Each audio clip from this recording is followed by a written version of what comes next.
Hello, you're watching Vnews Bulletin. I'm Nhung from Hanoi, and now let's take a look at our top stories as usual.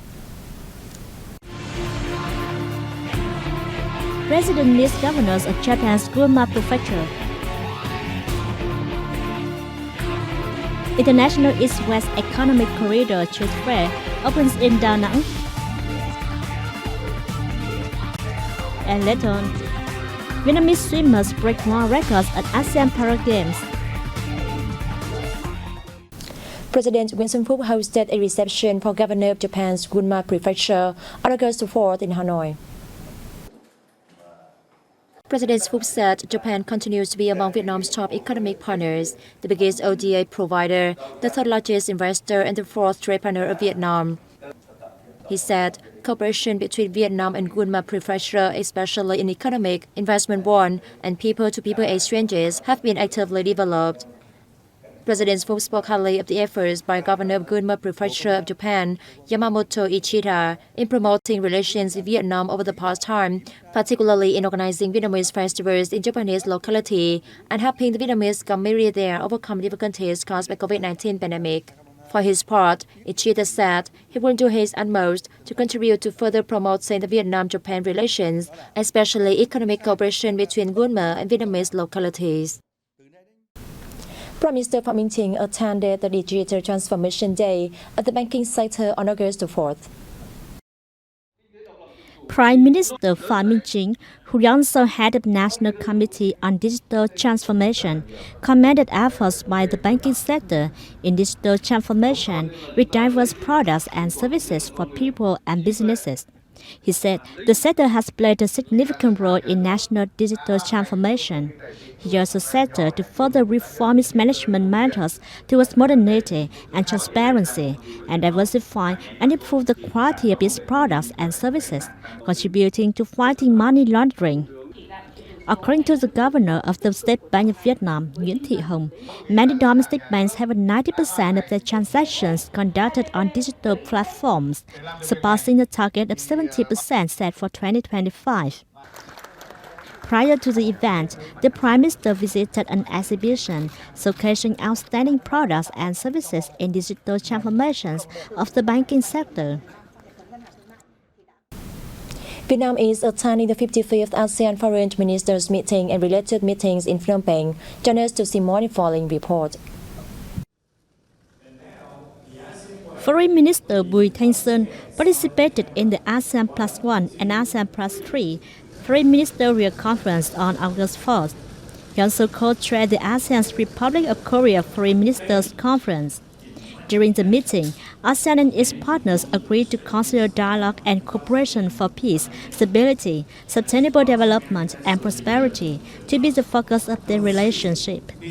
Minister Sơn stressed the importance of frank dialogues, sincere cooperation, and focusing on the quality of regional cooperation mechanisms. On the issues, Vietnam and ASEAN countries have reaffirmed their position over the years to try to make the EC a sea of peace and cooperation in the region and the world. On the same day, the foreign ministers of ASEAN countries met with British Minister of State Amanda Malling. The two sides agreed to work together to fully implement the recently established dialogue relations between ASEAN and the UK. They approved the 2022 to 2026 action plan, prioritizing trade, investments, renewable energy, innovations, climate change towards sustainable development.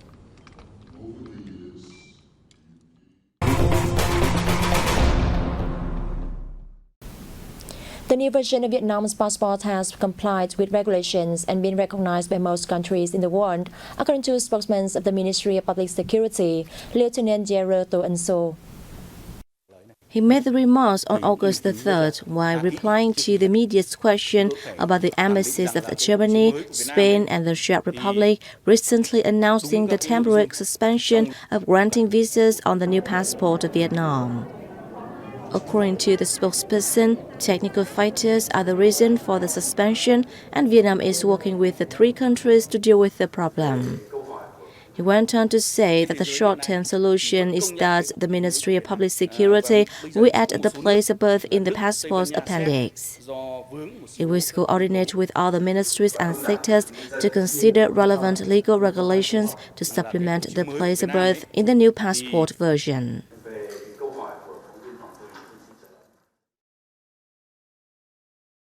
On the same day, the United Kingdom Embassy in Hanoi said in a notice that the UK will continue to recognize all passports issued by Vietnam, despite some countries in the European Union rejecting the latest version due to missing place of birth information. The UK is the second country to have expressly stated their recognition of the new Vietnamese passports with dark navy cover. On July 28, 2022, the French embassy said, for the time being and until further notice, the French authorities will continue to recognize the new passports of Vietnam and issue visas as normal. In the first 7 months of the year, Vietnam exported nearly 4.2 million tons of rice, up more than 20% over the same time last year. This is a record high for the country's rice export sector. According to the Ministry of Agriculture and Rural Development, although rice exports are quite competitive, Vietnamese products are increasingly popular in the world market. In the past 7 months, rice exports reached 4.90 million tons, earning more than $2 billion. Among Vietnam's rice importers, the U.S. reported the strongest increase, which is over 65%. The Philippines, Vietnam's largest rice consumption market, followed with a rise of 48.6%. In the first half of the year, the world's export rice price averaged $489 a ton, down more than 10% against the same period in 2021. Vietnam's 5% broken rice stood at $420 a ton. Airlines of Vietnam will adjust their flight paths in the next few days to avoid the areas near Taiwan, where China plans to hold military exercises, according to the Civil Aviation Authority of Vietnam. After China announced military drills on some areas near Taiwan, China, from August 4th noon through August 7, the CAAV held a meeting with airlines to carry out detour plans to ensure safety. The exercises near Taiwan will affect the flights from Vietnam to the US, Taiwan, Japan, and the Republic of Korea. The adjustment may lead to longer flight distance and time, as well as more expenses due to high fuel prices. If airlines encounter difficulties when changing flight paths to other countries' airspaces, the CAAV will have them seek permissions. According to the CAAV, nearly 60 flights will be affected, including 36 of Vietnam Airlines, 22 of Vietjet Air, and some of Bamboo Airways. September the 8th will become an annual day for honoring the Vietnamese language under a decision signed by Deputy Prime Minister Phạm Bình Minh on the approval of a project to honor it among the Vietnamese community abroad in the 2023-2030 period. The project aims to enhance the community's awareness of the Vietnamese language, beauties, and value, while honoring individuals and organizations that make positive contributions to maintaining and expanding the coverage of the language among the community. It is expected to motivate efficiency and quality of Vietnamese teaching and learning among the community, while encouraging the host administrations to bring Vietnamese into educational facilities in Vietnamese inhabited areas. Through the project, the Vietnamese studies and research are hoped to be strengthened, contributing to making the language an official alongside others in areas with favorable conditions. The International East-West Economic Corridor Trade, Tourism, and Investment Fair is underway in the central city of Da Nang, featuring more than 400 booths by 235 domestic and foreign businesses. The annual event, which will open on August 3rd, is intended to help localities along the East-West Economic Corridor to introduce their socio-economic achievements. It also offers a chance for countries and their localities, as well as international organizations that have set up relations with Da Nang to promote their potential and trends and seek investment opportunities. The festival is expected to contribute to enhancing friendship, mutual understanding, and trust among the countries in the East-West Economic Corridor. The businesses, including those from China, the Republic of Korea, and the US, brought to the fair a range of products from electronics to household utensils, handicrafts, food and beverages, garments, textiles, pharmaceutical products, cosmetics, and services.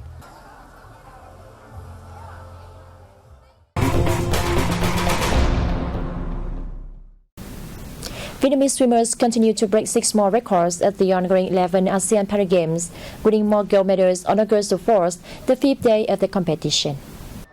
Võ Huỳnh Anh Khoa surpassed his opponents to win gold in the men's 50-meter butterfly as age with a time of 30:47 seconds. This marked the third gold medal won by the Ho Chi Minh City-born swimmer at the Games. The other gold medalists are Trịnh Thị Bích Như, Đỗ Thanh Hải, Nguyễn Thành Trung, and Vi Thị Hằng. It is the 6th time Vietnamese swimmers team has broken the records at the 11 ASEAN Para Games. Previously, on August 1st, Lê Thị Dung broke a record in the women's 400-meter freestyle as 8. As of August 4th morning, the Vietnamese team had claimed a total of 23 gold, 19 silver, and 8 bronze medals at the Games, impressively exceeding the target of 13 gold medals. Vietnamese striker Huỳnh Như has been honored to be present in a poster to popularize the finals of FIFA Women's World Cup 2023, posted on the tournament's official Facebook page on August 2nd. This is described as a recognition of the Vietnamese team's first ever advance to the finals of a FIFA's Women's World Cup. The tournaments will take place in Australia and New Zealand from July 20th to August 20, 2023. Như is one of the most prominent players in Vietnamese women's football. She has won the Golden Ball Award 4 times. She also made important contributions to the Vietnamese women's team to win gold medals at the SEA Games 2017, 2019, and 2022, along with the AFF Cup 2019 championship. She's the best scorer in the history of Vietnamese women's football, with 59 goals for the national team. A photo of hundreds of fishing boats anchored in Quảng Ngãi province in central Vietnam has won first prize in the general color category at the Hamdan International Photography Awards. The photo portraits of boats was taken in 2020 as fishing boats lined up neatly while anchoring to avoid Typhoon Malave, the strongest tropical storm to hit Quảng Ngãi province. The photo's author is Cao Nguyên Vũ, a native of Quảng Ngãi province. Vũ said he hoped to introduce to the world the landscapes and daily lives of his hometown, where most locals earn their living by fishing. The work was founded in 2011 under the patronage of the Crown Prince of Dubai. Its 11th edition, themed Nature, attracted thousands of entries from around the world, competing in different categories. Cấp sắc or naming ritual is a unique cultural feature of the Dao ethnic people in Mộc Châu District, Sơn La Province. The ritual is significant in the spiritual lives of the Dao people as it marks a man's maturity and recognition from his community. Today, the family of Lý Đức Trọng in Suối Kham village, Phiêng Luông Commune, Mộc Châu District, is celebrating the Cấp sắc ritual amid fun and excitement. Since dawn, local villagers have come to Chong's family to celebrate the rite of giving a name to his son. The ceremony is held between agricultural seasons and recognizes the maturity of Dao ethnic man. All males aged 9 years old need to pass through this ritual. If they cannot do it at an early age, they need to when they are older.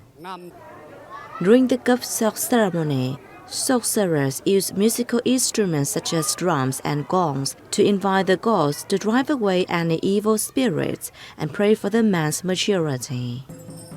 Today, I am celebrating the Cấp sắc ritual for my son. From now on, he will have his name in my family and will be recognized by the Dao ethnic community. Through this ritual, I hope my son will be healthier and become better. Everyone, from the elderly to children, are happy to take part in the event. They laugh, dance, and share joy. I feel very happy to receive my name. I hope I will be more mature and study better. The Gupsak ritual was recognized as a national intangible cultural heritage in 2016. And that has wrapped up the news bulletin. Thanks for watching and see you next time.